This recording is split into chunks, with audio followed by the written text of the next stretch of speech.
അപ്പം നമ്മൾ ലാസ്റ്റ് ചാപ്റ്ററിൽ S3-ക്കകത്തിരിക്കുന്ന ബക്കറ്റുകളും ഒബ്ജക്റ്റുകളെയും പറ്റിയിട്ട് പഠിച്ചിരുന്നു.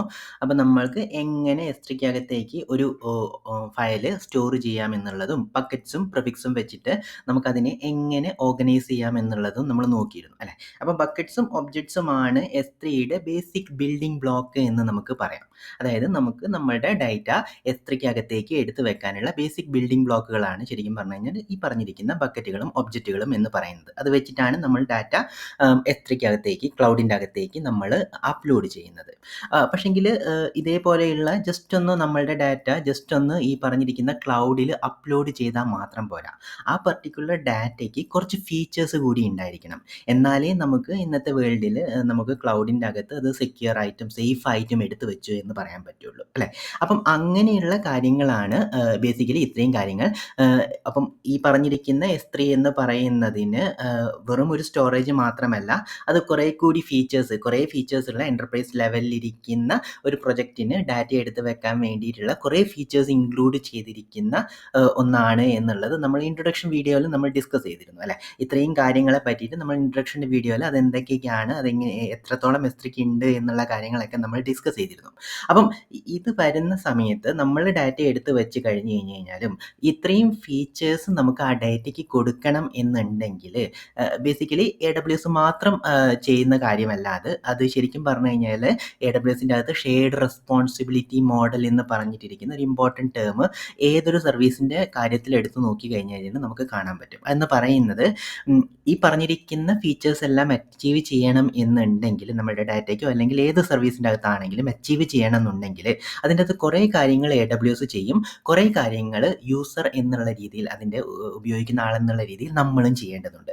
അതുകൊണ്ടാണ് ഷെയർഡ് റെസ്പോൺസിബിലിറ്റി മോഡൽ എന്ന് പറയുന്നത്. അതായത് ഒരു പർട്ടിക്കുലർ കാര്യം ഇപ്പം S3യുടെ കേസിലാണെങ്കിൽ ഡാറ്റയുടെ സെക്യൂരിറ്റി അല്ലെങ്കിൽ ഡ്യൂറബിലിറ്റി, അവൈലബിലിറ്റി ഇങ്ങനെയുള്ള ഫീച്ചേഴ്സ് എല്ലാം നമുക്ക് കിട്ടണം എന്നുണ്ടെങ്കിൽ അതിൽ കുറേ കാര്യങ്ങൾ AWS ചെയ്യും, കുറേ കാര്യങ്ങൾ നമ്മളും ചെയ്യണം എന്നുള്ളതാണ്. അപ്പം ഇത്രയും കാര്യങ്ങൾ കിട്ടിക്കഴിഞ്ഞ് കഴിഞ്ഞാലേ നമുക്കതൊരു എൻ്റർപ്രൈസ് ലെവലിൽ ഒരു ഗുഡ് ഡാറ്റ സ്റ്റോറേജ് എന്ന് നമുക്ക് പറയാൻ പറ്റത്തുള്ളൂ.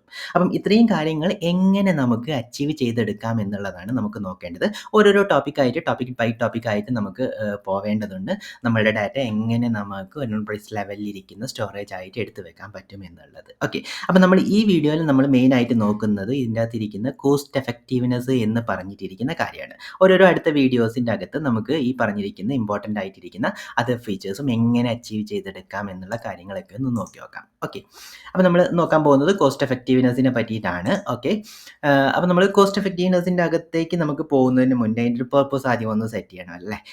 ഇങ്ങനെയൊരു നമ്പർ നിങ്ങൾക്ക് ഇത് എത്രയാണെന്ന് ഐഡൻറ്റിഫൈ ചെയ്തെടുക്കാൻ പറ്റുന്നുണ്ടോ? 1, 10, 100 നമ്മൾ എണ്ണി നോക്കിക്കഴിഞ്ഞ് കഴിഞ്ഞാലും നമുക്ക് നോർമലി എണ്ണാൻ പറ്റാത്തൊരു സംഖ്യയാണ് അല്ലേ. നമുക്ക് നമ്മളുടെ ബ്രെയിനിന് പെട്ടെന്നൊന്നും എടുക്കാൻ പറ്റാത്ത ഒരു ബിഗ് നമ്പറാണിത്. ഇതെന്താണെന്ന് ചോദിച്ചു കഴിഞ്ഞ് കഴിഞ്ഞാൽ ഇത്രയും നമ്പർ കറൻ്റ്ലി അതായത് നവംബർ 2024 വരെ ഇത്രയും നമ്പർ ഓഫ് ഒബ്ജക്റ്റ് S3-ക്കകത്തുണ്ട്. അതായത് ഈ പറഞ്ഞിരിക്കുന്ന നമ്പർ എന്ന് പറയുന്നത് 400 ട്രില്യൺ ആണ്. ഒരു ട്രില്യൺ എന്ന് പറയുന്നത് 1000 ബില്യൺ ആണ്. ഒരു ബില്യൺ എന്ന് പറയുന്നത് 100 കോടിയാണ് അല്ലേ. ബില്യൺ എന്ന് പറയുന്നത് നമുക്ക് കുറച്ചും കൂടെ ഫെമിലർ ആയിട്ടുള്ള കാര്യങ്ങളാണ്. അപ്പം ഇത്രയും ഒബ്ജക്ട്സുകൾ ബേസിക്കലി S3-ക്കകത്ത് കറൻ്റ്ലി ഉണ്ട്. അതായത് നമ്മളിപ്പം വേൾഡിൻ്റെ അകത്ത് ഓരോരോ ആൾക്കും ഇത് വീതിച്ച് കൊടുത്തു കഴിഞ്ഞ് കഴിഞ്ഞാൽ ഏകദേശം വേൾഡിൻ്റെ അകത്തിരിക്കുന്ന ഓരോരുത്തർക്കും 50,000 ഒബ്ജക്റ്റുകളോളം കിട്ടും. ഞാൻ ജസ്റ്റ് പറഞ്ഞത് അത് അത്രയും ഭീകരമായിട്ടിരിക്കുന്ന ഒരു ഒരു ഡാറ്റയാണ് ബേസിക്കലി S3-ക്കകത്ത് കറൻ്റ്ലി തന്നെ ഇരിക്കുന്നത്. അപ്പോൾ നമുക്കറിയാവുന്ന കാര്യമാണ് ഡേ ബൈ ഡേ നമ്മളുടെ ഡാറ്റ എന്ന് പറയുന്നത് ഇൻക്രീസ് ആയിക്കൊണ്ടിരിക്കുന്ന കാര്യമാണ്. ഓക്കെ, അപ്പം ഈ പറഞ്ഞിരിക്കുന്ന ഡാറ്റ എന്ന് പറയുന്നത് വളരെ ബിഗ്ഗാണ്. അത് അപ്പം നമുക്ക് ആ കാര്യം നോക്കിക്കഴിഞ്ഞ് കഴിഞ്ഞാൽ ഇത്രയും ബിഗ്ഗായിട്ടിരിക്കുന്ന ഒരു ഡാറ്റ നമുക്ക് നമ്മളുടെ S3-ക്കകത്ത് എടുത്ത് വെക്കണം എന്നുണ്ടെങ്കിൽ നമുക്ക് എന്ത് ചെയ്തിരിക്കണം? സ്റ്റോറേജ് നമ്മൾ ഒപ്റ്റിമൈസ് ചെയ്തിരിക്കണം. കാര്യം എന്താണ്?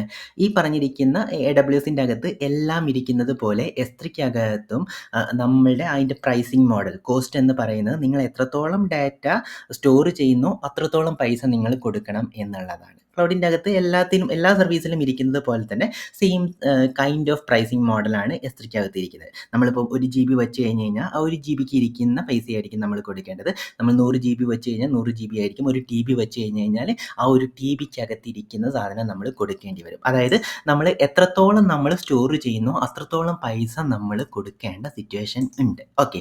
അപ്പം നേരത്തെ നമ്മൾ നേരത്തെ നമ്മൾ ആ നമ്പർ കണ്ടതിൽ നിന്നൊക്കെ അല്ലെങ്കിൽ നിങ്ങൾക്ക് ജനറലി നമ്മളുടെ ഇപ്പോൾ ഇരിക്കുന്ന ഈ ഒരു AI വേൾഡ് വരുന്ന സമയത്തൊക്കെ ഡേറ്റ എന്ന് പറയുന്നത് എത്രത്തോളം ഇമ്പോർട്ടൻ്റ് ആയിട്ടിരിക്കുന്ന കാര്യമാണെന്ന് നിങ്ങൾക്ക് ഓൾറെഡി അറിയാം അല്ലേ? അപ്പം ഈ പറഞ്ഞിരിക്കുന്ന ഡേറ്റ അവോയ്ഡ് ചെയ്ത് കളയുക അല്ലെങ്കിൽ ഡേറ്റ ഡിലീറ്റ് ചെയ്ത് കളയുക അങ്ങനെയുള്ള കാര്യമൊന്നുമല്ല ഇതിൻ്റെ സൊല്യൂഷൻ. അതായത് ഈ പറഞ്ഞിരിക്കുന്ന കോസ്റ്റ് എങ്ങനെ കുറയ്ക്കാം എന്നുള്ളതിന് ഡേറ്റ ഡിലീറ്റ് ചെയ്ത് കളയുക എന്നുള്ളത് ഒരു സൊല്യൂഷനേ അല്ല. ഇന്ന് നമ്മൾ ഒരിക്കലും ഒരു ഡേറ്റ ഡിലീറ്റ് ചെയ്യുന്ന ഒരു സിറ്റുവേഷൻ ആരും ചിന്തിക്കുന്നില്ല അല്ലേ? ഏത് ഡാറ്റയാണെങ്കിലും നിങ്ങൾക്ക് പർട്ടിക്കുലർലി കറൻ്റ്ലി അത് അവൈലബിൾ അല്ലെങ്കിൽ കൂടി ടുമോറോ നമുക്ക് ആ ഡേറ്റ ആവശ്യമായി വരും എന്നുള്ളൊരു സിറ്റുവേഷനാണ്. നമ്മളുടെ ഇപ്പോൾ ട്രെയിനിങ് മോഡൽസിനൊക്കെ ഫീഡ് ചെയ്ത് കൊടുക്കണം എന്നുണ്ടെങ്കിലൊക്കെ നമുക്ക് ആ ഡേറ്റ ആവശ്യമുണ്ട് AI വേൾഡ് വരുന്ന സമയത്ത്. അപ്പോൾ ഡേറ്റ എന്ന് പറയുന്നത് ബിഗ് ഡാറ്റ എന്ന് പറയുന്നത് ഒരിക്കലും ഒരു ബേർഡനോ അങ്ങനെയുള്ളൊരു കാര്യമൊന്നുമല്ല. അത് നമുക്ക് ആവശ്യമാണ്, വളരെ ആവശ്യമുള്ള കാര്യമാണ്. കാരണം ആ ഡേറ്റ വെച്ചിട്ട് നമുക്ക് പല കാര്യങ്ങളും ചെയ്തെടുക്കാൻ പറ്റും. അപ്പം ഇത്രയും ഡേറ്റ നമുക്ക് S3 അല്ലെങ്കിൽ ഏതെങ്കിലും ഒരു സ്റ്റോറേജ് സിസ്റ്റത്തിലൊക്കെ എടുത്ത് വെക്കുക എന്നുള്ളത് വളരെ അത്യാവശ്യമുള്ള ഒരു കാര്യമാണ് അല്ലേ? അപ്പം ഇത്രയും ഡേറ്റ എടുത്ത് വെച്ച് കഴിഞ്ഞ് കഴിഞ്ഞാൽ അതിനനുസരിച്ച് നമുക്ക് കോസ്റ്റ് കൂടുകയും ചെയ്യും. അപ്പം എന്താണ് സൊല്യൂഷൻ? അപ്പം നമ്മളുടെ ഒരു സൊല്യൂഷൻ എന്ന് പറയുന്നത് ഡേറ്റ ഡിലീറ്റ് ചെയ്യുക എന്ന് പറയുന്നത് ഒരു സൊല്യൂഷനേ അല്ല.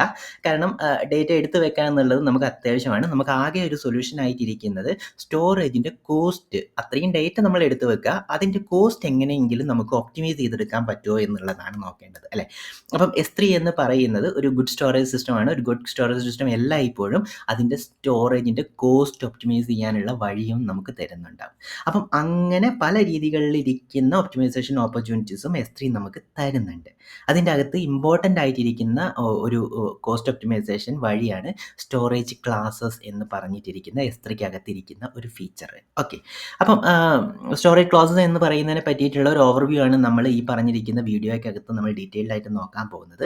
അത് കഴിഞ്ഞിട്ട് different kind of storage classes ഉണ്ട്. അപ്പം നമുക്ക് ഓരോരോ ഇതിൻ്റെ അകത്തേക്കും അതിൻ്റെ അകത്ത് പോസിബിൾ ആയിട്ടിരിക്കുന്ന യൂസ് കേസസ് എന്തൊക്കെയാണ് എന്നുള്ള കാര്യങ്ങളൊക്കെ നോക്കണം. അത് നമുക്ക് അടുത്ത വീഡിയോസിൻ്റെ അകത്ത് നോക്കാം. ഓക്കെ. അപ്പം നമുക്ക് സ്റ്റോറേജ് ഒപ്റ്റിമൈസേഷൻ എന്താണെന്ന് നോക്കാം. സ്റ്റോറേജ് ഒപ്റ്റിമൈസേഷൻ എന്താണ് എന്ന് നോക്കുന്നതിന് മുന്നേ നമുക്ക് ജസ്റ്റ് ഒരു കുഞ്ഞു കാര്യം കൂടി ഒന്ന് നോക്കാം. അതെന്ന് പറയുന്നത് ഇതിനെ ബേസ് ചെയ്തിട്ടാണ് ബേസിക്കലി AWSൻ്റെ അകത്തിരിക്കുന്ന സ്റ്റോറേജ് ക്ലാസ് എന്ന് പറഞ്ഞിട്ടിരിക്കുന്ന കാര്യം ഡിസൈൻ ചെയ്ത് വെച്ചിരിക്കുന്നത്. അതെന്ന് പറയുന്നത് നമ്മളുടെ ഡേറ്റ ഉണ്ടല്ലോ, നമ്മളുടെ ഡേറ്റ എന്ന് പറയുന്നതിൻ്റെ അകത്തിരിക്കുന്ന ആക്സസ് പാറ്റേൺ എല്ലായ്പ്പോഴും ഡിഫറെൻ്റ് ആയിരിക്കും. ഓരോരോ ഡേറ്റയ്ക്കും വരുന്ന ആക്സസ് പാറ്റേൺ എന്ന് പറയുന്നത് ഡിഫറെൻ്റ് ആയിരിക്കും. ഫോർ എക്സാമ്പിൾ നിങ്ങൾക്ക് വളരെ നോൺ ആയിട്ടിരിക്കുന്ന വളരെ റിലേറ്റ് ചെയ്യാൻ പറ്റുന്ന ഒരു സിറ്റുവേഷൻ ആലോചിച്ച് നോക്കാം. നമ്മളുടെ കയ്യിൽ കുറേ ഫോട്ടോസ് ഉണ്ട്. ആ ഫോട്ടോസിൻ്റെ അകത്ത് നിങ്ങളൊരു ട്രിപ്പ് കഴിഞ്ഞിട്ടൊക്കെ വരികയാണെങ്കിൽ അതിൻ്റെ അകത്ത് കുറേ ഫോട്ടോസ് ഉണ്ടെങ്കിൽ ആ ഫോട്ടോസ് നിങ്ങൾ ഇമ്മീഡിയറ്റ്ലി ആക്സസ് ചെയ്യാനുള്ള സാധ്യതയുണ്ട് അല്ലേ? അത് വ്യൂ ചെയ്യാനോ അല്ലെങ്കിൽ അത് എഡിറ്റ് ചെയ്യാനോ അങ്ങനെയുള്ള ഇപ്പം ഈ പറഞ്ഞിരിക്കുന്ന കറൻറ്റ് ട്രിപ്പ് കഴിഞ്ഞിരിക്കുന്ന ഫോട്ടോസ് നമ്മൾ കൂടുതലായിട്ട് യൂസ് ചെയ്യും. അതൊരു മാസം കഴിഞ്ഞ് കഴിഞ്ഞാൽ പിന്നെ നിങ്ങൾക്ക് അത് അത്രയ്ക്ക് അങ്ങ് യൂസ് ഒന്നും വരത്തില്ല അല്ലേ? അത് വളരെ റെയർ ആയിട്ട് മാത്രം എപ്പോഴെങ്കിലൊക്കെ ചിലപ്പോൾ ഒന്ന് എടുത്തു നോക്കുക എന്ന് പറയുന്ന സിറ്റുവേഷൻ ആയിരിക്കും.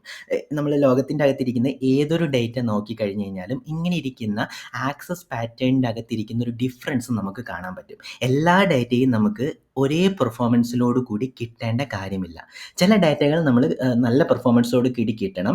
ചില ഡാറ്റകൾ നമ്മൾ പെർഫോമൻസ് കുറഞ്ഞാലും നമുക്ക് ഓക്കെയാണ്. അത് അവിടെ സ്റ്റോർ ചെയ്ത് വെച്ചിരിക്കുന്ന ഒരു സിറ്റുവേഷൻ ഉണ്ടായിരുന്നാൽ മതി അല്ലേ? നമുക്ക് ഏത് ഡാറ്റ എടുത്ത് നോക്കിക്കഴിഞ്ഞ് കഴിഞ്ഞാലും നമുക്ക് ഇങ്ങനെയൊരു ആക്സസ് പാറ്റേൺ ഡിഫറൻസ് അതിൻ്റെ അകത്തിരിക്കുന്ന ഡേറ്റ ആക്സസ് ചെയ്യുന്നതിൻ്റെ അകത്തിരിക്കുന്ന ആ ഒരു ആക്സസ് പാറ്റേണിൻ്റെ അകത്ത് നമുക്കൊരു ഡിഫറൻസ് കാണാൻ പറ്റും. ഫോർ എക്സാമ്പിൾ നമ്മളിപ്പോൾ നമ്മളുടെ ഒരു ലാപ്ടോപ്പിനൊക്കെ പറ്റിയിട്ടൊക്കെയാണ് നമുക്ക് ചിന്തിക്കുന്നതെങ്കിൽ ബേസിക്കലി നമുക്ക് വേണമെന്നുണ്ടെങ്കിൽ ഇങ്ങനെ ഇരിക്കുന്ന ഡാറ്റയെ നമുക്ക് വേണമെന്നുണ്ടെങ്കിൽ ഡിഫറെൻറ്റ് സ്റ്റോറേജ് മെക്കാനിസത്തിൻ്റെ അകത്തേക്ക് യൂസ് ചെയ്തിട്ട് അതിനെ നമുക്ക് വേണമെന്നുണ്ടെങ്കിൽ കുറച്ചും കൂടെ എഫക്റ്റീവ് ആക്കി മാറ്റാൻ പറ്റും അല്ലേ? അതായത് നമുക്ക് ഫ്രീക്വൻ്റ്ലി ആക്സസ് ചെയ്യുന്ന ഡാറ്റയെ നമുക്ക് എന്ത് ചെയ്യാം? നമുക്ക് വേണേൽ SSDയിൽ എടുത്ത് വെക്കാം. എന്നിട്ട് നമുക്ക് വേണമെന്നുണ്ടെങ്കിൽ ഒരു 256 GB SSD എല്ലാം മതി. അത് കഴിഞ്ഞിട്ട് വേണമെന്നുണ്ടെങ്കിൽ നമുക്ക് 1 TB ഇരിക്കുന്ന ഒരു HDD വാങ്ങാം. അത് മേ ബി വലിയ പ്രൈസ് ഡിഫറൻസ് ഒന്നും വരത്തില്ല. അത്രയും സൈസിൽ ഡിഫറൻസ് ഉണ്ടെങ്കിലും അല്ലേ? SSD കോസ്റ്റ്ലിയാണ്. HDD എന്ന് പറയുന്നത് കോസ്റ്റ്ലി അല്ലാത്ത ഒരു സ്റ്റോറേജ് മെക്കാനിസമാണ്. പക്ഷേ കമ്പാരിറ്റീവ്ലി HDD സ്ലോ ആണ്. അപ്പം നമുക്ക് തീരെ ആക്സസ് ചെയ്യാത്ത കാര്യങ്ങളെല്ലാം നമുക്ക് വേണമെന്നുണ്ടെങ്കിൽ നമ്മൾ ട്രിപ്പിൻ്റെ വ്യൂവും എഡിറ്റിങ്ങും എല്ലാം കഴിഞ്ഞ് കഴിഞ്ഞാൽ ഇമ്മീഡിയറ്റ്ലി അത് SSDയിൽ വെക്കുന്നു. അത് കഴിഞ്ഞിട്ട് വേണമെന്നുണ്ടെങ്കിൽ നമുക്ക് അതിനെ HDDയിലോട്ട് തട്ടിക്കളയാം അല്ലേ? കാരണം അതിൻ്റെ അകത്ത് ആക്സസ് കുറച്ച് സ്ലോ ആയി കഴിഞ്ഞ് കഴിഞ്ഞാൽ നമുക്ക് പ്രോബ്ലം ഒന്നുമില്ല എന്നുള്ളത്. ഇത് നമ്മൾ മേ ബി നിങ്ങൾ സ്ഥിരമായിട്ട് ചെയ്യുന്നുണ്ടാവും. ഇങ്ങനെ ഇരിക്കുന്ന പഴയ ഫോട്ടോസ് എല്ലാം നിങ്ങൾ ചിലപ്പോൾ പോർട്ടബിൾ ഹാർഡ് ഡിസ്കിലോട്ടൊക്കെ എടുത്ത് വെക്കുന്ന ഒരു നോർമൽ കാര്യം ചെയ്യുന്നുണ്ട് അല്ലേ? ഇത് നമ്മൾ നോർമലി ചെയ്യുന്ന കാര്യമാണ്. ഈ ഒരു ഐഡിയ തന്നെയാണ് ബേസിക്കലി S3ക്ക് അകത്തിരിക്കുന്ന സ്റ്റോറേജ് ക്ലാസസ് എന്ന് പറയുന്നതും. അതായത് ഡേറ്റയുടെ ആക്സസ് പാറ്റേണിൻ്റെ അകത്തിരിക്കുന്ന ഡിഫറൻസ് അനുസരിച്ചിട്ട് അതിന് കൂടുതൽ പെർഫോമൻസ് കൊടുക്കുകയും കുറഞ്ഞ പെർഫോമൻസ് കൊടുക്കുകയും ചെയ്യുന്നത്. കൂടുതൽ പെർഫോമൻസ് ആവശ്യമുള്ളതിന് സ്വാഭാവികമായിട്ടും നമുക്ക് കൂടുതൽ കാശ് കൊടുക്കേണ്ടി വരും. കുറഞ്ഞ പെർഫോമൻസ് ആവശ്യമുള്ള കാര്യങ്ങൾക്ക് നമുക്ക് കുറച്ചും കൂടെ കുറവ് കാശ് കൊടുത്താൽ മതി. അപ്പോൾ നമുക്ക് എന്ത് ചെയ്യാം? ഇങ്ങനെ നമ്മളുടെ ഡേറ്റയെ നമുക്ക് ഡിവൈഡ് ചെയ്തിട്ട് നമുക്ക് വേണമെന്നുണ്ടെങ്കിൽ നമുക്ക് കോസ്റ്റ് ഒന്ന് കുറച്ചെടുക്കാം അല്ലേ? ഈ ഒരു പാറ്റേൺ നിങ്ങൾ ആലോചിച്ച് നോക്കും. നമ്മളുടെ ലാപ്ടോപ്പിൻ്റെ അകത്ത് വരുന്ന സമയത്ത് തന്നെ 1 TB SSD വാങ്ങുന്നതിന് പകരം 256 GB SSDയും 1 TBയുടെ HDDയും വാങ്ങിക്കഴിഞ്ഞ് കഴിഞ്ഞാൽ നിങ്ങൾക്ക് കൂടുതൽ ഡാറ്റ എടുത്ത് വെക്കാൻ പറ്റും ചെയ്യും. അതേ ഇതിൽ തന്നെ നിങ്ങൾക്ക് കോസ്റ്റ് അധികമൊന്നും കൂടാതെ നോക്കുകയും ചെയ്യാം. ഇതേ മെക്കാനിസം തന്നെയാണ് ബേസിക്കലി S3ക്ക് അകത്തിരിക്കുന്ന സ്റ്റോറേജ് ക്ലാസസ് എന്ന് പറഞ്ഞിട്ടിരിക്കുന്ന കാര്യവും ചെയ്യുന്നത്. ഇവിടെ നമുക്ക് SSD HDD എന്ന് പറയുന്നത് പോലെ തന്നെ സ്റ്റോറേജ് ക്ലാസസിൻ്റെ അകത്ത് different kind of classes S3 തന്നിട്ടുണ്ട്.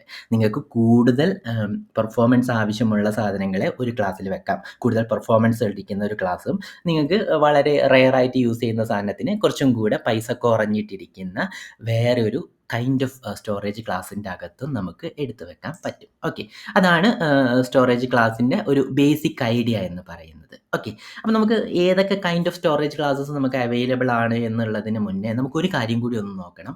S3ക്ക് അകത്ത് എങ്ങനെയാണ് സ്റ്റോറേജ് കോസ്റ്റ് വർക്ക് ചെയ്യുന്നത് എന്നുള്ളത് അല്ലേ?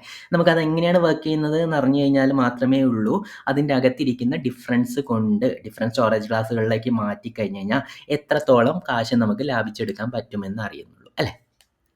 ബേസിക്കലി പല രീതികളിലിരിക്കുന്ന കോസ്റ്റുകൾ S3ക്ക് ഉണ്ട്. പക്ഷേ മെയിനായിട്ട് വരുന്നത് അതിൻ്റെ സ്റ്റോറേജിനും പിന്നെ ഡാറ്റ ട്രാൻസ്ഫറിനുമാണ്. അതായത് S3ക്ക് അകത്തേക്ക് എടുത്ത് വെക്കാൻ നിങ്ങൾക്ക് കാശൊന്നും കൊടുക്കേണ്ട, അത് ഓൾവേസ് ഫ്രീ ആണ്. പക്ഷേ S3ക്ക് അകത്ത് നിന്ന് ത്രൂ ദ ഇൻ്റർനെറ്റ് നിങ്ങൾ പുറത്തോട്ട് എടുക്കുന്നുണ്ടെങ്കിൽ നിങ്ങൾ കാശ് കൊടുക്കണം. അത് എത്രത്തോളം ഡാറ്റയാണ് നമ്മൾ പുറത്തോട്ട് എടുക്കുന്നത് അതിനനുസരിച്ചിട്ടായിരിക്കും നമ്മളുടെ കാശ് കോസ്റ്റ് ആവുന്നത്. ഇനിയിപ്പം മെയിനായിട്ട് കോസ്റ്റ് വരുന്നത് നമ്മളുടെ സ്റ്റോറേജിനായിരിക്കും.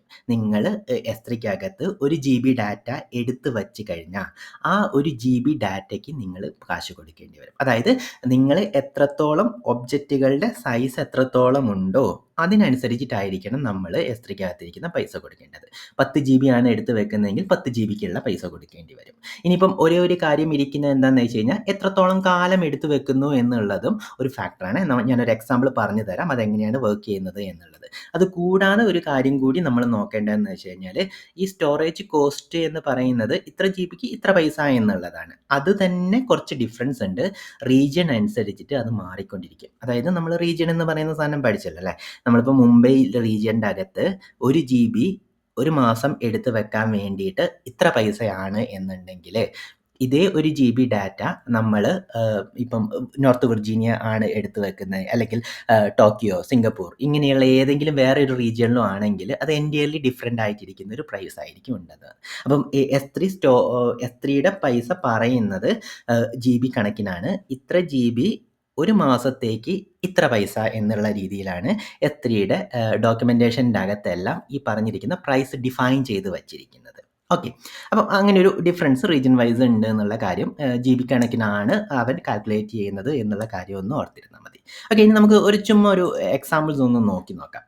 ഫോർ എക്സാമ്പിൾ ഇപ്പം റീജിയൻ അനുസരിച്ച് ഡിഫറെൻ്റ് ആയിക്കൊണ്ടിരിക്കും. ഇപ്പം നമ്മൾ 1 GB ഡാറ്റ ഒരു മന്തിലേക്ക് എടുത്ത് വെക്കാൻ വേണ്ടിയിട്ട് $0.023 ആണ് വേണ്ടതെന്ന് വിചാരിക്കാം. അതെനിക്ക് തോന്നുന്നു മുംബൈയിലിരിക്കുന്ന പൈസ എങ്ങാനുമാണ് ഇത്രയും ഇത് വരുന്നത്. അങ്ങനെ ആണെങ്കിൽ ഇങ്ങനെയുള്ള ഈ മുംബൈ റീജിയൻ്റെ അകത്തേക്ക് നമ്മൾ 10 GB ഡാറ്റ എടുത്ത് വെച്ചു എന്ന് വിചാരിക്കാം. അങ്ങനെയാണ് ആ 10 GB ഡാറ്റ നമ്മളൊരു മാസം ആ പറഞ്ഞിരിക്കുന്ന S3-ക്കകത്ത് കീപ്പ് ചെയ്യുന്നുണ്ടെങ്കില് അത് കാൽക്കുലേഷൻ എന്ന് പറയുന്നത് സ്ട്രെയിറ്റ് ഫോർവേഡ് ആയിരിക്കും. ഈ പറഞ്ഞിരിക്കുന്നത് ഇത്ര GBക്ക് ഒരു മാസം എടുത്ത് വെച്ച് കഴിഞ്ഞാൽ ഇത്ര പൈസ എന്നാണ് പറഞ്ഞിരിക്കുന്നത്. അങ്ങനെയാണെങ്കിൽ 10 GB ഒരു മാസം ഫുള്ളും നമ്മൾ എടുത്ത് വെച്ചിട്ടുണ്ടെങ്കിൽ ഇതിനെ ഇൻറ്റു ഡിവൈഡ്, അതായത് 10 GB ആണല്ലോ നമ്മൾ എടുത്തിരിക്കുന്നത്. അപ്പോൾ ഇത്രയും കാശായിരിക്കും നമ്മൾ കൊടുക്കേണ്ടി വരിക. ഇപ്പം നിങ്ങൾ 100 GB ആണ് എടുത്ത് വെച്ചിരിക്കുന്നതെങ്കിൽ ഒരു മാസം മുഴുവൻ നിങ്ങൾ എടുത്ത് വെക്കുന്നുണ്ടെങ്കിൽ 0.03 ഇൻറ്റു 100 ആയിരിക്കും. അങ്ങനെയായിരിക്കും അവൻ കാൽക്കുലേറ്റ് ചെയ്ത് വരുന്നത്. ഇനിയിപ്പോൾ നിങ്ങൾ 10 GB ഡാറ്റ ഒരു വീക്ക് മാത്രമേ എടുത്ത് വെക്കുന്നുള്ളൂ എന്ന് വിചാരിക്കാം. അതായത് ഒരു വീക്ക് കഴിഞ്ഞതിന് ശേഷം നിങ്ങൾ ആ ഡാറ്റ എടുത്ത് ഡിലീറ്റ് ചെയ്ത് കളഞ്ഞു എന്ന് വിചാരിക്കാം. പക്ഷേങ്കിൽ ഈ പൈസ പറഞ്ഞിരിക്കുന്നത് മന്തിലാണ്. അപ്പോൾ അവൻ എന്ത് ചെയ്യുമെന്ന് വെച്ച് കഴിഞ്ഞാൽ ഈ പറഞ്ഞിരിക്കുന്ന സാധനത്തിന് GB മന്ത് എന്ന് പറയുന്ന ഒരു കാര്യത്തിലേക്ക് ഇതാക്കും. അതായത് അവൻ ഒരു വീക്കിന് വേണ്ടിയിട്ട് ഇരിക്കുന്ന കാശ് മാത്രമേ എടുക്കത്തുള്ളൂ. അതായത് എൻ്റയർലി ഒരു മന്തിനുള്ള കാശ് എടുക്കത്തില്ല. ഒരു വീക്കിനുള്ള കാശ് മാത്രമേ അവൻ എടുക്കത്തുള്ളൂ. ഇതേപോലെയാണ് എത്രത്തോളം ദിവസത്തിനനുസരിച്ചിട്ടാണ് നിങ്ങൾ എത്രത്തോളം ഡേയ്സ് ഒരു പർട്ടിക്കുലർ മന്ത്ലി ആണ് ബില്ലിംഗ് വരുന്നത്. അതൊക്കെ ഓൾറെഡി നോൺ ആണെന്ന് വിചാരിക്കുന്നത്. നമ്മൾ ബില്ലിംഗ് എങ്ങനെയാണ് വർക്ക് ചെയ്യുന്നതെന്നൊക്കെ പഠിച്ചിരുന്നു. എല്ലാത്തിൻ്റെ കേസിലും നമുക്ക് ബില്ല് വരുന്നത് AWSൻ്റെ ബില്ല് വരുന്നത് മന്ത്ലിയാണ്. S3യുടെ കേസിലും മന്ത്ലിയാണ് വരുന്നത്. അപ്പോൾ മന്ത്ലി ഒരു ബില്ല് വരുന്ന സമയത്ത് ആ മന്ത്ലി S3ക്ക് നിങ്ങൾക്ക് എത്രത്തോളം കോസ്റ്റ് വേണം എന്ന് കാൽക്കുലേറ്റ് ചെയ്യുന്നത് ആ പർട്ടിക്കുലർ മന്തിൽ എത്രത്തോളം ഡേയ്സിൽ എത്രത്തോളം GB ഡാറ്റ നിങ്ങൾ S3-ക്കകത്ത് സ്റ്റോർ ചെയ്ത് വെച്ചിരിക്കുന്നു അത് ഇൻറ്റു ഒരു GBയുടെ ഒരു മാസത്തേക്ക് ആ റീജിയണിൽ ഡിഫൈൻ ചെയ്ത് വെച്ചിരിക്കുന്ന പൈസ എത്രയാണോ അങ്ങനെ മൾട്ടിപ്ലൈ ചെയ്തിട്ടായിരിക്കും ഈ പറഞ്ഞിരിക്കുന്ന S3യുടെ കോസ്റ്റ് നമുക്ക് വരുന്നത്. ഓക്കെ, ഒരു കാര്യം കൂടിയേ, അതായത് നമ്മളിപ്പം ഈ മാസം നമ്മൾ 10 GB ഡാറ്റ അപ്ലോഡ് ചെയ്തു. അപ്പം നമ്മൾ ഈ മാസം ആ 10 GBക്കുള്ള പൈസയായിരിക്കും കൊടുക്കേണ്ടത്. അപ്പം നെക്സ്റ്റ് മന്തിലോട്ട് വരുന്ന സമയത്ത് ആ മന്തിൽ നിങ്ങൾ 10 GB ഡാറ്റ അപ്ലോഡ് ചെയ്തു. അപ്പം നിങ്ങൾക്ക് ലാസ്റ്റ് മന്തിൽ ഉണ്ടായിരുന്ന 10 GB ഡാറ്റ ഉണ്ടല്ലോ അല്ലേ, നമ്മൾ ലാസ്റ്റ് മന്തിൽ അപ്ലോഡ് ചെയ്ത 10 GB ഡാറ്റ ഈ മന്തിലും അവിടെ തന്നെ കിടക്കുന്നുണ്ട്. അങ്ങനെയാണെങ്കിൽ എന്ത് വേണ്ടി വരും? ഈ 10 GBയുടെ ഡാറ്റയും പുതിയതായിട്ട് അപ്ലോഡ് ചെയ്ത 15 GBയുടെ ഡാറ്റയും നിങ്ങൾ ഈ മന്തിൽ കൊടുക്കേണ്ടി വരും. അതായത് ലാസ്റ്റ് അപ്ലോഡ് ചെയ്തു എന്ന് വിചാരിച്ചില്ല, ഈ മന്തിൽ ആ ഡാറ്റ അവിടെ ഉണ്ടെങ്കിൽ ആ മന്തിലും നിങ്ങൾ അതിൻ്റെ പൈസ കൊടുക്കേണ്ടി വരും. ഇനിയിപ്പോൾ നെക്സ്റ്റ് മന്തിലേക്കും നിങ്ങൾ ആ ഡാറ്റ കീപ്പ് ചെയ്യുന്നുണ്ടെങ്കിൽ നിങ്ങൾ നെക്സ്റ്റ് മന്തിലും പൈസ കൊടുക്കേണ്ടി വരും. അങ്ങനെ അക്യുമുലേറ്റ് ചെയ്തിട്ടിരിക്കുന്ന ഒരു രീതികളിലായിരിക്കും അവൻ കാൽക്കുലേറ്റ് ചെയ്ത് പോകുന്നത്. ഡാറ്റ ട്രാൻസ്ഫറിനും അതേപോലെ തന്നെ ഇത്ര GBക്ക് അനുസരിച്ചിട്ട് നിങ്ങൾ കാശ് കൊടുക്കണം എന്നുള്ളത് ഡിഫൈൻ ചെയ്ത് വെച്ചിട്ടുണ്ട്. AWSൻ്റെ ഡോക്യുമെൻറ്റേഷൻ്റെ അകത്ത് S3യുടെ പ്രൈസിങ് എന്ന് പറയുന്ന കാര്യമൊന്ന് എടുത്ത് നോക്കിക്കഴിഞ്ഞ് കഴിഞ്ഞാൽ നിങ്ങൾക്ക് അത് ഓരോരോ റീജിയണിലും എത്രത്തോളം പൈസ ഉണ്ട് എന്നുള്ള കാര്യം കിട്ടും. ഓക്കെ, നമ്മൾ ഓൾറെഡി EC2യുടെ കേസിലൊക്കെ നോക്കിയതാണ്. സെയിം പ്രാക്ടീസ് തന്നെയാണ്. അതുകൊണ്ട് ഞാനിവിടെ റിപ്പീറ്റ് ചെയ്യുന്നില്ല. എല്ലാത്തിൻ്റെ കേസ് വരുന്ന സമയത്ത് നിങ്ങൾക്ക് ഇങ്ങനെ ഡോക്യുമെൻറ്റേഷനിൽ എടുത്ത് നോക്കിക്കഴിഞ്ഞ് കഴിഞ്ഞാൽ ഈ പർട്ടിക്കുലർ ഓരോരോ സമയത്തുള്ള പ്രൈസിങ് കിട്ടും. ഇതിപ്പം ഇന്ന മൊമെൻറ്റിൽ മുംബൈയിൽ ഇത്രയാണ് എന്ന് വിചാരിച്ചിട്ട് ചിലപ്പോൾ നാളെ അതാവണമെന്നില്ല. എല്ലായ്പ്പോഴും നിങ്ങൾക്ക് S3യുടെ പൈസ എത്രത്തോളം കോസ്റ്റ് ഇത്ര GBക്ക് വരും എന്ന് കാൽക്കുലേഷൻ എപ്പോഴെങ്കിലുമൊക്കെ ചെയ്യണമെന്നുണ്ടെങ്കിലും ഒരിക്കലും അത് ഒരു മുമ്പ് എടുത്ത് വെച്ചിരുന്ന പൈസ എടുത്ത് വെക്കരുത്. കാരണം ഈ പറഞ്ഞിരിക്കുന്ന ഡിഫൈൻ ചെയ്ത് വെച്ചിരിക്കുന്ന വാല്യൂ ഉണ്ടല്ലോ അല്ലേ, അത് മേ ബി അപ്ഡേറ്റ് ചെയ്തുകൊണ്ടേയിരിക്കും. ചിലപ്പം കുറഞ്ഞുകൊണ്ടിരിക്കും, ചിലപ്പോൾ കൂടിക്കൊണ്ടിരിക്കും. നോർമലി അത് കുറയാണ് ചെയ്യുന്നത്. S3യുടെ പൈസ നോർമലി അവരിങ്ങനെ കുറച്ചാണ് കൊണ്ടുവരുന്നത്. ഓക്കെ, അപ്പം ഇങ്ങനെയാണ് ബേസിക്കലി S3-ക്കകത്തിരിക്കുന്ന സ്റ്റോറേജ് കോസ്റ്റ് വർക്ക് ചെയ്യുന്നത്. ഓക്കെ, ജസ്റ്റ് ഒരു ഐഡിയ ഉണ്ടായിരുന്നാൽ മതി. ഓക്കെ, അപ്പോൾ ഇനി നമുക്ക് S3 പ്രൊവൈഡ് ചെയ്ത് വച്ചിരിക്കുന്ന സ്റ്റോറേജ് ക്ലാസ്സസ് എന്തൊക്കെയാണെന്ന് പഠിക്കാം. ഓക്കെ, നേരത്തെ പഠിച്ചതുപോലെ നമ്മളെ പേഴ്സണൽ കമ്പ്യൂട്ടറിൻ്റെ അകത്ത് SSD, HDD എന്നൊക്കെ പോലെയുള്ള ഡിഫറെൻറ്റ് ഓപ്ഷൻസ് ഉള്ളതുപോലെ S3-ക്കകത്തും നമുക്ക് നമ്മളുടെ ഡാറ്റ അതിൻ്റെ ആക്സസ് പാറ്റേൺ അനുസരിച്ചിട്ട് നമുക്ക് ഡിഫറെൻറ്റ് സ്റ്റോറേജ് ക്ലാസ്സുകളിൽ എടുത്ത് വെക്കാം. ഫോർ എക്സാമ്പിൾ, നമുക്കിപ്പം ഫ്രീക്വൻ്റ്ലി ആക്സസ് ചെയ്തിരിക്കേണ്ട ഒരു ഡാറ്റയാണെന്ന് വിചാരിക്കാം. അതായത് നമ്മളിപ്പം സ്റ്റാറ്റിക് വെബ്സൈറ്റ് ആണെന്ന് വിചാരിക്കാം. അതിൻ്റെ അകത്ത് നമ്മൾ അപ്ലോഡ് ചെയ്യുന്ന ഡാറ്റ നമുക്ക് എല്ലാ ദിവസവും എടുത്തുകൊണ്ടിരിക്കേണ്ടി വരും അല്ലേ. അങ്ങനെയുള്ള ഡാറ്റ എടുത്ത് വെക്കാൻ വേണ്ടിയിട്ട് S3 2 സ്റ്റോറേജ് ക്ലാസ്സസ് പ്രൊവൈഡ് ചെയ്യുന്നുണ്ട്. ഒന്നെന്ന് പറയുന്നത് സ്റ്റാൻഡേർഡ് എന്ന് പറയുന്നതും, സ്റ്റാൻഡേർഡ് എന്നുള്ളതാണ് ഡിഫോൾട്ട് ആയിട്ടിരിക്കുന്ന സ്റ്റോറേജ് ക്ലാസ്. അതായത് നമുക്ക് ഒബ്ജക്റ്റുമായിട്ട് അസോസിയേറ്റ് ചെയ്ത് വച്ചിരിക്കുന്നതാണ് സ്റ്റോറേജ് ക്ലാസ് എന്ന് പറയുന്നത്. ആ ഒബ്ജക്റ്റ് എവിടെയാണ് എടുത്ത് വെക്കേണ്ടത് എന്നുള്ളതാണ് നമ്മൾ പറഞ്ഞു കൊടുക്കുന്നത്. അതായത് ബക്കറ്റുമായിട്ട് അസോസിയേറ്റ് ചെയ്ത് വച്ചിരിക്കുന്നതല്ല. ഒരു ബക്കറ്റിൻ്റെ അകത്ത് നിങ്ങൾക്ക് 3 ഒബ്ജക്റ്റ് ഉണ്ട്. ആ 3 ഒബ്ജക്റ്റിനെ വേണമെന്നുണ്ടെങ്കിൽ നിങ്ങൾക്ക് 3 സ്റ്റോറേജ് ക്ലാസ്സിൻ്റെ എടുത്ത് വെക്കാം. അതായത് എല്ലായ്പ്പോഴും സ്റ്റോറേജ് ക്ലാസ് അസോസിയേറ്റ് ചെയ്ത് വെച്ചിരിക്കുന്നത് ഒരു ഒബ്ജക്റ്റിനാണ്. നിങ്ങൾക്ക് ഒരു ഒബ്ജക്റ്റ് ആ ഒബ്ജക്റ്റ് ഇന്ന സ്റ്റോറേജ് ക്ലാസ്സിൽ കൊണ്ടുപോയിടൂ എന്ന് നിങ്ങൾക്ക് വേണമെന്നുണ്ടെങ്കിൽ ഡിഫൈൻ ചെയ്ത് വെക്കാം. ഓക്കെ. അപ്പം അങ്ങനെയുള്ള ഫ്രീക്വൻ്റ്ലി ആക്സസ്ഡ് ആയിട്ടിരിക്കുന്ന ഒബ്ജക്റ്റുകൾക്ക് വേണമെന്നുണ്ടെങ്കിൽ നിങ്ങൾക്ക് സ്റ്റാൻഡേർഡും അല്ലെങ്കിൽ one zone express one zone എന്ന് പറഞ്ഞിട്ടിരിക്കുന്ന ഒരു സ്റ്റോറേജ് ക്ലാസ്സും നിങ്ങൾക്ക് വേണമെന്നുണ്ടെങ്കിൽ ഡിഫൈൻ ചെയ്ത് വെക്കാം. അപ്പം ഇതെങ്ങനെ ഡിഫൈൻ ചെയ്യാം, ഇതിൻ്റെ രണ്ടിൻ്റെയും പ്രത്യേകതകൾ എന്താണെന്നുള്ളത് ഓരോന്നിനും ഡെഡിക്കേറ്റഡ് ആയിട്ട് നമുക്ക് ഓരോരോ വീഡിയോ ചെയ്യാം. എങ്ങനെ അത് കൺസോളിൽ കോൺഫിഗർ ചെയ്യാം, അതിൻ്റെ സ്പീഡ് എത്രയാണ്, അതിൻ്റെ പ്രൈസ് എത്രയാണ്, അങ്ങനെയുള്ള കാര്യങ്ങൾ കൂടിയൊക്കെ നമുക്ക് കുറച്ചും കൂടി ഡീറ്റെയിൽഡ് ആയിട്ട് സ്പെസിഫിക് ആയിട്ട് വീഡിയോ ചെയ്യാം. എനിവേ ഈ സ്റ്റോറേജ് ക്ലാസ്സിൻ്റെ ഓവർവ്യൂ ഒന്ന് ഉണ്ടാക്കിയെടുക്കുക എന്നുള്ളതാണ് ഈ വീഡിയോയുടെ ഉദ്ദേശം. അപ്പം ഇങ്ങനെ ഫ്രീക്വൻ്റ്ലി ആക്സസ് ചെയ്യേണ്ട സാധനങ്ങൾക്ക് S3 2 സ്റ്റോറേജ് ക്ലാസ് ആണ് പ്രൊവൈഡ് ചെയ്യുന്നത്, സ്റ്റോറേജും വൺസോണും. ഇതിന് നമുക്ക് മില്ലി സെക്കൻഡ് ലേറ്റൻസിയേ ഉള്ളൂ. അതായത് മില്ലി സെക്കൻഡിൽ തന്നെ നമുക്ക് ഈ പറഞ്ഞിരിക്കുന്ന സാധനത്തെ ആക്സസ് ചെയ്തെടുക്കാൻ പറ്റും, അത്ര സ്പീഡായിട്ട് ആക്സസ് ചെയ്തെടുക്കാൻ പറ്റും. ഇനിയിപ്പോൾ വേറെ ഒന്നുള്ളത് ഇൻഫ്രീക്വൻ്റ്ലി ആക്സസ് ഡാറ്റ ആണ്. അതായത് നിങ്ങൾക്ക് ഫ്രീക്വൻ്റ് ആയിട്ടൊന്നും വേണ്ട, മേ ബി ഒരു മാസത്തിൽ ഒരു തവണയൊക്കെ ആക്സസ് ചെയ്യേണ്ട കാര്യമാണ് എന്നുണ്ടെങ്കിൽ, അപ്പം ആക്സസ് ചെയ്യുന്ന സമയത്ത് നിങ്ങൾക്കത് സ്പീഡായിട്ട് ആക്സസ് ചെയ്യണം എന്ന് വിചാരിക്കാം. അങ്ങനെയാണെങ്കിൽ സ്റ്റാൻഡേർഡ് ഇൻഫ്രീക്വൻ്റ് ആക്സസ് അല്ലെങ്കിൽ സ്റ്റാൻഡേർഡ് IA എന്നുള്ളതും വൺ സോൺ IA, അതായത് ഇതിൻ്റെ ഇൻഫ്രീക്വൻ്റ് IA എന്ന് പറയുന്ന കാര്യം ചേർത്തിട്ടിരിക്കുന്ന കുറച്ചും കൂടെ ഡിഫറെൻ്റ് ആയിട്ടിരിക്കുന്ന ഒരു സ്റ്റോറേജ് ക്ലാസ്. അപ്പം അതിൻ്റെ ഒരു പ്രത്യേകത എന്ന് പറയുന്നത് 2 മില്ലി സെക്കൻഡ് ആണ് ഇരിക്കുന്നത്. ഇതിനേക്കാളും സ്റ്റാൻഡേർഡിനേക്കാളും കുറച്ച് കാശ് കുറവായിരിക്കും.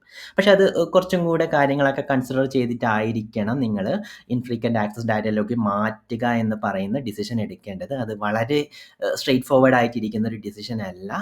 ഈ പറഞ്ഞിരിക്കുന്ന ഒബ്ജക്റ്റ് ഏത് സ്റ്റോറേജ് ക്ലാസ്സിൽ കൊണ്ടുപോയിടണം എന്നുള്ള ഡിസിഷൻ വേണം. ഞാനൊരു എക്സാമ്പിൾ പറഞ്ഞുതരായിരുന്നു അതെങ്ങനെയാണെന്നുള്ളത്. ഫോർ എക്സാമ്പിൾ, നമുക്കിപ്പോൾ ഒരു നമ്മളുടെ ഒരു കമ്പ്യൂട്ടർ വളരെ കോംപ്ലക്സ് ആയിട്ടിരിക്കുന്ന ഒരു കാര്യം ചെയ്യാമെന്ന് വിചാരിക്കാം. അങ്ങനെയാണെങ്കിൽ നമ്മൾ EC2 നമ്മൾ പഠിച്ച സമയത്ത് EC2 ഇൻസ്റ്റൻസ് ടൈപ്പുകൾ ഉണ്ട് എന്നുള്ള കാര്യം നമ്മൾ ഡിസ്കസ് ചെയ്തിരുന്നു, അല്ലേ? അപ്പം ഈ ഇൻസ്റ്റൻസ് ടൈപ്പിനനുസരിച്ചിട്ട് നമ്മൾ കാശ് കൊടുക്കേണ്ടി വരും. അതായത് നമ്മൾ പവർഫുൾ ആയിട്ടിരിക്കുന്ന ഒരു കമ്പ്യൂട്ടറാണ് നമ്മൾ യൂസ് ചെയ്യുന്നതെങ്കിൽ അതിനനുസരിച്ചുള്ള കാശ് കൊടുക്കേണ്ടി വരും. അപ്പം ഈ EC2 ഇൻസ്റ്റൻസ് ഒരു സ്റ്റോറേജിൻ്റെ അകത്തിരിക്കുന്ന ഡാറ്റ എങ്ങനെ സ്ഥിരം റീഡ് ചെയ്ത് അനലൈസ് ചെയ്തുകൊണ്ടിരിക്കുക എന്ന് വിചാരിക്കാം.